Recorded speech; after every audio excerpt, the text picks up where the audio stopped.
Bonjour à tous. Aujourd'hui, nous commençons le chapitre 12, les probabilités.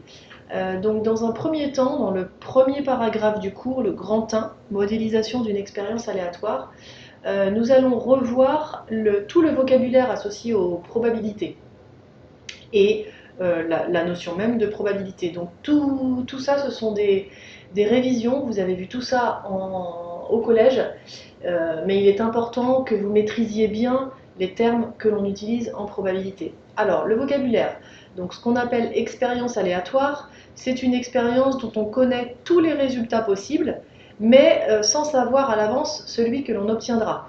Aléatoire, cet adjectif provient du terme latin alea, qui signifie hasard. Un résultat possible d'une expérience aléatoire, on l'appelle une issue. Et enfin, on appelle l'ensemble de toutes les issues d'une expérience aléatoire l'univers de cette expérience aléatoire. Donc l'univers, c'est l'ensemble de toutes les issues, c'est-à-dire l'ensemble de tous les résultats possibles. En général, cet univers, nous le notons avec la lettre grecque oméga. 4 exemples d'expériences aléatoires. Première expérience, on lance une pièce de monnaie équilibrée et on observe la face obtenue. Donc l'univers est constitué de 2 issues, pile, face. Deuxième expérience, on lance un dé cubique non truqué et on observe le numéro obtenu. L'univers, ici, c'est l'ensemble des 6 faces, donc 1, 2, 3, 4, 5, 6. Expérience numéro 3, on tire une boule dans une urne contenant une boule rouge, une boule verte, une boule jaune, et on observe la couleur obtenue. Donc l'ensemble des issues, oméga, c'est rouge, vert, jaune. Et l'expérience 4, on tire une boule dans une urne qui contient 3 boules rouges, 2 boules vertes et une boule jaune, et on observe la couleur obtenue. L'univers est ici le même que pour l'expérience numéro 3, puisque nous avons 3 couleurs dans l'urne. Alors, ce qu'on peut remarquer justement pour les expériences 3 et 4, les issues sont les mêmes, donc on a le même univers pour ces deux expériences. Et pourtant, vous voyez bien que les deux situations sont différentes. Dans l'expérience 3, on a autant de chances de tirer une boule rouge qu'une boule verte qu'une boule jaune. Alors que dans l'expérience 4, comme il y a 3 boules rouges et une boule jaune, eh bien on a 3 fois plus de chances de tirer une boule rouge que de tirer une boule jaune. Donc, pour décrire complètement une expérience aléatoire, il ne suffit pas de connaître son issue, il faut aussi avoir des informations qui permettent de savoir si telle issue a plus de chances de se produire que telle autre, et surtout dans quelle proportion. Donc, après avoir défini l'univers d'une expérience aléatoire, on va lui associer une loi de probabilité, c'est-à-dire des nombres qui correspondront aux probabilités de chacune des issues de l'univers.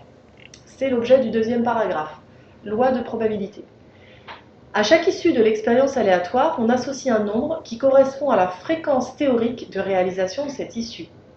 Donc la fréquence théorique, c'est ce qu'on appelle donc la probabilité.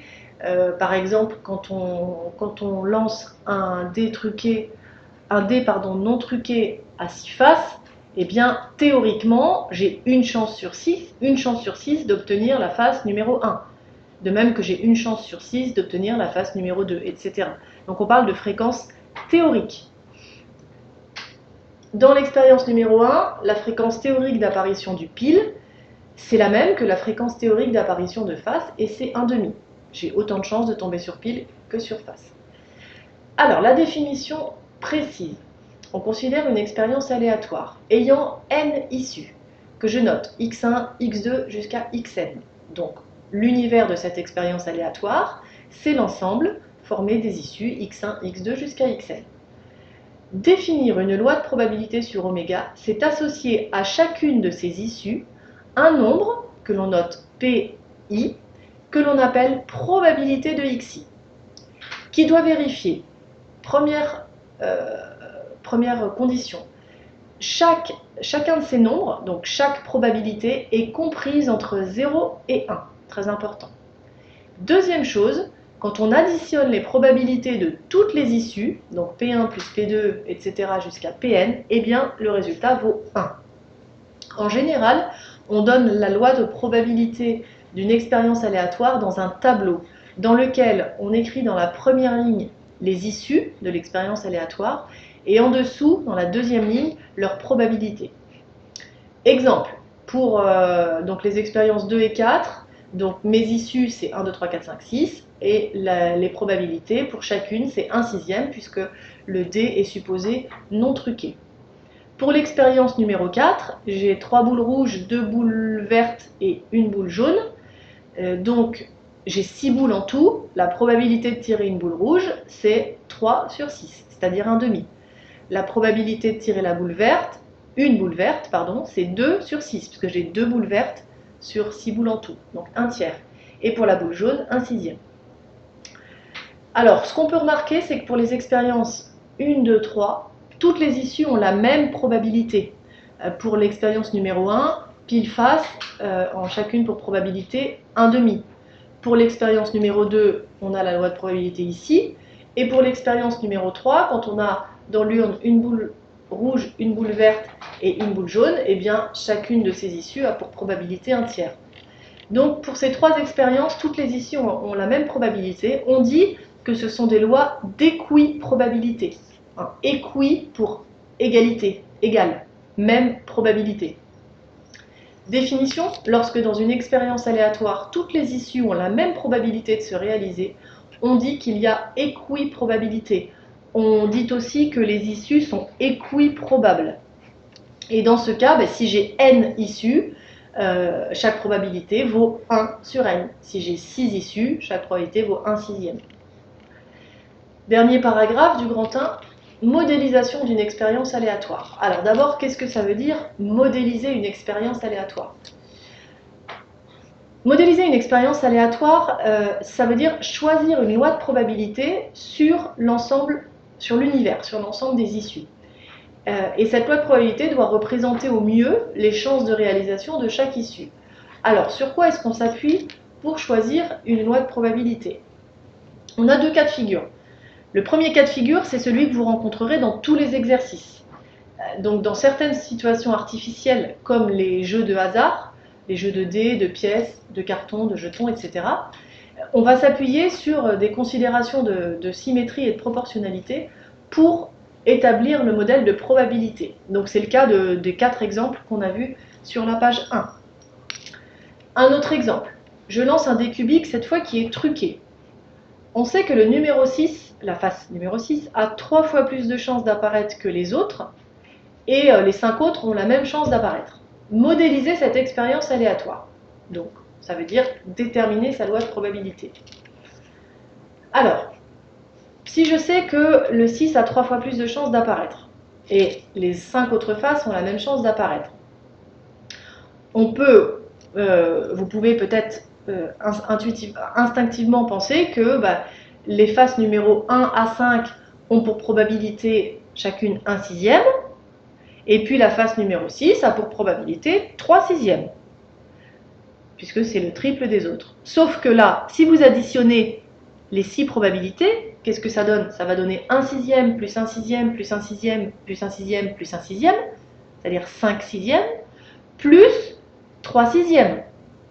5/6 plus 3/6, ça fait 8/6. C'est-à-dire que là, on est au-dessus de 1. La somme des probabilités n'est pas égale à 1. Donc c'est faux. Alors, pour résoudre ce problème, on va appeler petit p la probabilité d'obtenir l'une des faces 1, 2, 3, 4 ou 5. On sait que la probabilité d'obtenir la face numéro 6, elle est égale au triple de p. Donc elle est égale à 3p. Et là, j'applique la propriété, je sais que la somme des probabilités est forcément égale à 1. Donc, j'ai l'égalité, p plus p plus p plus p plus p plus 3p égale 1. Ce qui me donne 8p égale 1, soit p égale 1/8. D'où la loi de probabilité suivante. Donc, chacune des faces 1 à 5 a pour probabilité 1/8, et la face numéro 6 a pour probabilité 3/8. Et là, si je vérifie, en additionnant toutes les probabilités, 1/8 fois 5 plus 3/8, ça fait 8/8, c'est-à-dire 1. C'est bon. Deuxième façon de modéliser une expérience aléatoire, c'est de s'appuyer sur la réalité, dans les situations concrètes, et de s'appuyer sur les observations statistiques. Donc, de prendre pour probabilité des fréquences observées un très grand nombre de fois. Donc dans les situations concrètes, c'est l'observation statistique qui permet d'estimer les probabilités. En effet, lorsqu'on réalise une expérience un grand nombre de fois, toujours dans les mêmes conditions, on observe que la fréquence de chaque issue se stabilise autour d'une valeur. Il est donc raisonnable de prendre cette valeur comme probabilité de l'issue. Si, je prends un exemple, si vous lancez 1000 fois un dé cubique non truqué, donc un dé à 6 faces non truqué, vous le lancez 1000 fois, eh bien la fréquence d'apparition de chacune des faces, ce sera pas exactement un sixième, mais par contre, chacune des 6 fréquences sera très proche de 1 sixième. Et si vous le lancez 10 000 fois, le dé, eh bien les fréquences obtenues seront encore plus proches de la probabilité théorique 1 sixième. Donc c'est pour ça que dans les situations où on ne peut pas s'appuyer sur des considérations de symétrie ou de proportionnalité pour déterminer les probabilités, eh bien on va s'appuyer sur l'observation statistique, on va répéter l'expérience un très grand nombre de fois, et les fréquences obtenues, eh bien on va les associer aux probabilités. Un exemple très simple, les statistiques des naissances en France montrent que la fréquence du sexe masculin se stabilise autour de 51%. Donc là, on imagine, on a recensé sur une courte période toutes les naissances en France et on a observé, on a calculé la fréquence, on a observé qu'il y avait eu 51% de naissance de garçons et donc 49% de naissance de filles. Eh bien, dans ce cas, on va dire que la meilleure loi de probabilité pour modéliser cette situation, c'est d'associer 0,51 comme probabilité, c'est de dire que la probabilité d'avoir un garçon, pas d'obtenir, d'avoir un garçon, c'est 0,51 et la probabilité d'avoir une fille, c'est 0,49. D'accord ? On peut penser évidemment que c'est 50-50, on a autant de chances d'avoir une fille que d'avoir un garçon, mais en réalité, sur l'observation statistique, en fait, il y a un peu plus de garçons que de filles. Voilà. Mais bon, comme je vous disais tout à l'heure, dans tous les exercices que vous serez amené à faire, on se trouvera dans la première situation, c'est-à-dire il faudra vous appuyer sur les données de l'exercice pour établir la loi de probabilité de l'expérience aléatoire.